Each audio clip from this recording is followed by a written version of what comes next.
in this debate of the promotion of this. What is out of order, Wanjala? What is out of order, Mr. Speaker, is that you have severally picked on Somalis and you have excluded us and you want to finish the nini. Order, Wanjala. Order. Order, Wanjala. Order. Order, honorable members. Order. Honorable Wanjala. Order. Order, members. Order. Honorable Wanjala, there are no Somalis in this house. We only have members of parliament. Thank you, Mr. Speaker. Mr. Speaker, from the onset, let me say I support this report. Mr. Speaker, I was the chairman of this committee between 2007 and 2013 at a very difficult time during the Grand Coalition government.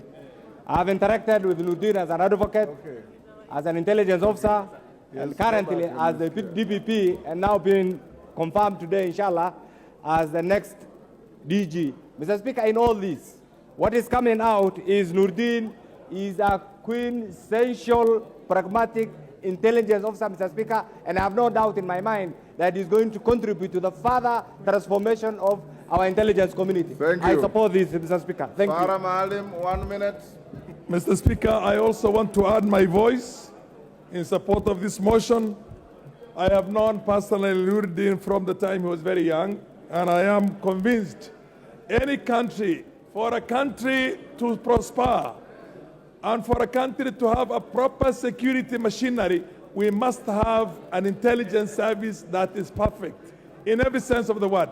We cannot eliminate the scourge of Al-Shabaab and the kind of insecurities we have in this country unless we have somebody whom we have all a lot of trust in. And I'm sure Noordin is that very person. Thank you, Mr. Speaker. Otieno Amolo.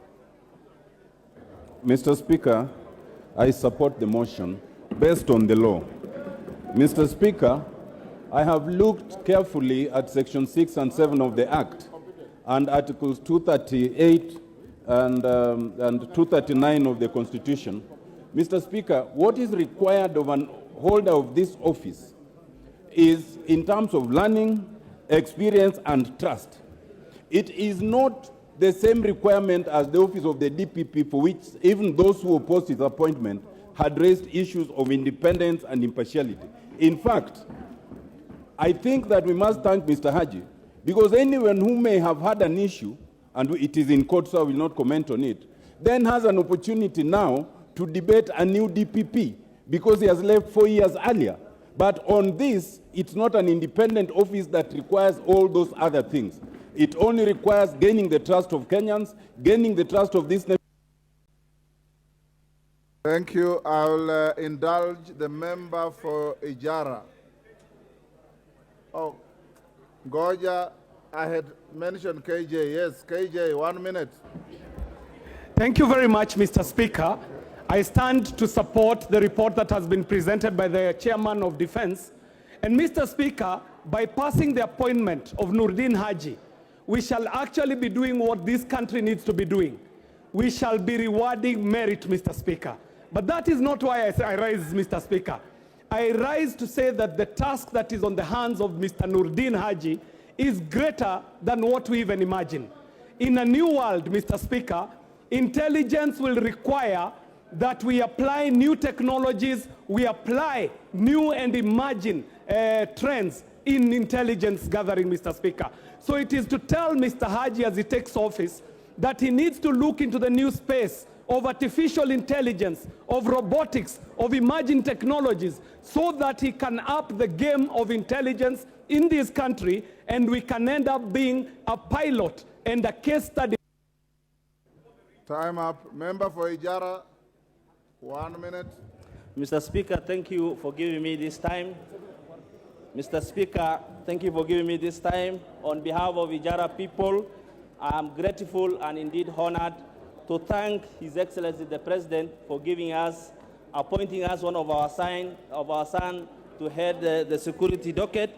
The people of Ijara are proud to have one of their sons to be nominated for the said position. Thank you. And Mr. Speaker, Noordin Haji is a competent man with integrity whose capacity is never in doubt.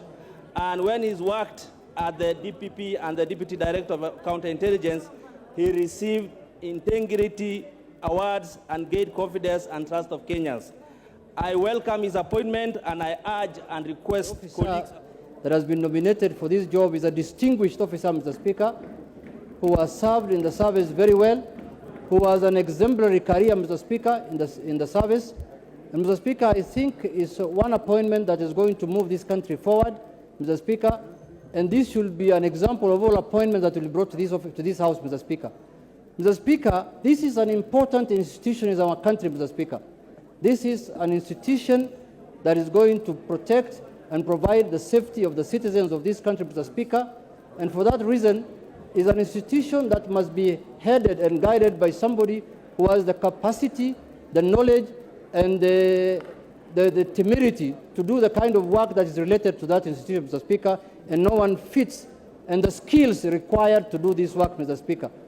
Mr. Speaker, I want to put forward that on record that this is the person who will make sure that this country is safe and secure, and I have no doubt, in accordance with the report that has been brought by the committee, that he is a man who has the capacity and the capability, and I urge the House to approve him, Mr. Speaker, so that he can go and do his work. Thank you very much, Mr. Speaker. Majority Leader, you have 3 minutes. Thank you, Honorable Speaker, and I also rise to support the nomination and approval of the former DPP, or immediate former DPP, Noordin Haji. Honorable Speaker, as has been said in the report, this is a gentleman who the people of Kenya know very well, one who has served the office that he has served in as DPP with unmatched integrity, Honorable Speaker. But, Honorable Speaker, he is getting into an office that is extremely sensitive. The office of the Director General of NIS is a repository of our national security. Honorable Speaker, I am certain that the committee during vetting did engage with him in depth, and definitely knowing that matters security are not matters to delve into in depth. But we must tell Honorable Speaker, the Honorable Noordin, that before we have seen incidences like those of Shakahola, incidences of rampant attacks by terrorists in Lamu, in northern Kenya, and I am glad Noordin is from northern Kenya, and therefore he has a responsibility as he safeguards the lives and property of Kenyans, first to safeguard the lives and properties of people in northern Kenya and along the coastal belt bordering the border with Somalia. Honorable Speaker, we are all in the East African region, Greater East African region, in very unsafe regions in terms of security. And therefore, the Director General of NIS will be critical in ensuring not just the safety of our country, but also guaranteeing the safety of our neighbors and ensuring that insecurity coming from our neighbors, from the war in Sudan, the war in Congo, the ongoing war in Somalia, does not in any way infringe on the safety and security of Kenyans.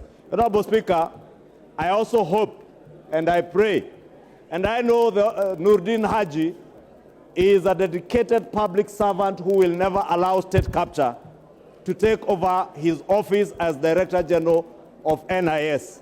That NIS will never be used like it was used before to settle political scores. That the Honorable Junet Mohammed will feel safe, just as I will feel safe with Noordin Haji holding the office of Director General NIS. And I want to pray and wish him well, and pray that the House will this afternoon approve Noordin Haji as our next Director of NIS. Wishing him well and hoping that he will act to ensure that he ignites intelligence services right at the sublocation level, that never again will Kenyans experience the Shakahola kind of tragedy that we have experienced, where over a period of more than 10 years, Kenyans have been killed and their bodies buried in a forest in Malindi, in Shakahola. And Honorable Speaker, you must ask yourself, there were chiefs, there were intelligence officers in Malindi, in Kilifi, in Shakahola. Honorable Speaker, you remember in the last 5 years, it was said hundreds of people disappeared, and forced disappearances and extrajudicial killings. And Honorable Speaker, we have asked elsewhere, is it possible that those who are subjected to extrajudicial killings under the last regime are part of those who are buried in Shakahola? And I want to ask Noordin Haji to ensure that he goes to the depth of the extrajudicial killings under the former regime and under DCI Kinoti, and check whether there is any correlation between Shakahola, the massacre and burying of bodies in Shakahola, and the extrajudicial killings that were perpetuated in the last 5 years, Honorable Speaker. And